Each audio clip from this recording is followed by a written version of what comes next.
एक दिलचस्प वाकया सामने आया है जिसमें इस बात का खुलासा हुआ है कि नवजोत सिंह सिद्धू बॉलीवुड एक्ट्रेस शिल्पा शेट्टी के फैन जॉफरी बॉयकॉट से क्यों भिड़ गए थे।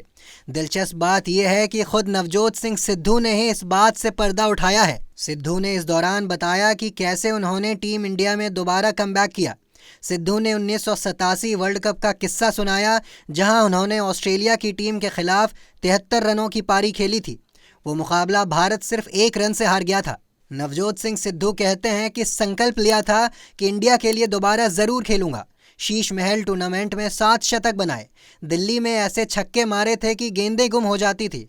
जब इंडियन टीम में सेलेक्ट हुआ तो पहला मैच पाकिस्तान की टीम के खिलाफ था। वो फ्रेंडली मैच था, लेकिन पाकिस्तान के खिलाफ कौन हार बर्दाश्त करता है। नवजोत सिंह सिद्धू ने आगे कहा कि मैं वहां मंजूर इलाही की गेंद पर बड़ा शॉट खेलने के चक्कर में आउट हो गया। 4 साल के गैप के बाद वो मेरा पहला मुकाबला था। इस दौरान नवजोत सिंह सिद्धू ने बताया कि कोच से उन्हें इस बात को लेकर गालियां सुननी पड़ी।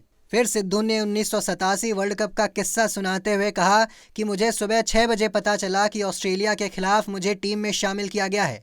9 बजे मैच शुरू होना था और तब सर्दी के दिन थे। उन्होंने कहा कि हम लोग 271 रन चेज़ कर रहे थे। मनिंदर सिंह ने मुझे बताया कि गावस्कर आउट हो गए। फिर मैं मैदान पर बल्लेबाजी करने उतरा।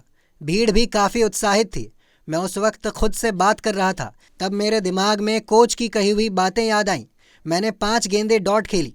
दूसरी तरफ श्रीकांत थे, जिन्होंने सिंगल लिया ही नहीं। श्रीकांत ने किसी तरह एक चौका लगाया। अब मैंने ठाना कि एक सिंगल लेना है। मैं पॉइंट की तरफ खेलकर रन के लिए भागा। नवजोत सिंह सिद्धू ने कहा कि मैं डीटीसी बस की तरह भागा था। डाइव मारकर मैं क्रीज तक किसी तरह पहुंचने में सफल रहा। उसके बाद कोच की बातों को मैंने दिमाग से निकाल दिया। अगले 2 ओवरों में मैंने 4 छक्के और 2 चौके लगाए। मैंने लगातार 4 अर्धशतक लगाए, जिसे विराट कोहली ने बराबर किया। अब आपको बताते हैं वो किस्सा जिसका हमने शुरुआत में जिक्र किया था। सिद्धू कहते हैं कि आगे चलकर मैं कमेंट्री की दुनिया में आया। वहाँ गए तो जॉफरी बॉयकॉट दिखे। उन दिनों आप जानने की कोशिश करते थे कि शिल्पा शेट्टी कौन है। बॉयकॉट ने मुझसे कहा कि कैसे हो। वो बोले कि सिद्धू मॉर्निंग सन को देखो, वो शिल्पा शेट्टी की तरह खूबसूरत है। तब नवजोत सिंह सिद्धू ने कहा कि मैंने उनसे कहा कि वो आपको देखकर इसलिए मुस्कुराती है क्योंकि वो समझती है कि आप उनके पिता के बेस्ट फ्रेंड हैं। बॉयकॉट मेरे जवाब से चकित रह गए। उन्होंने कहा कि ये क्या हुआ। मैंने बॉयकॉट से कहा कि जब आपने अपना पिछला बर्थडे मनाया था तब मोमबत्तियों की कीमत बर्थडे केक से ज़्यादा थी। मैं 1.5 लाख रुपए के कॉन्ट्रैक्ट पर कमेंट्री करने गया था, लेकिन उसके बाद वो 1.5 लाख 5 लाख में बदल गए, फिर 15 लाख हो गए। आपकी जानकारी के लिए बता दें कि नवजोत सिंह सिद्धू की पत्नी नवजोत कौर ने भी इस सेशन में हिस्सा लिया। नवजोत ने स्टेज 4 कैंसर से हाल ही में निजात पाया है।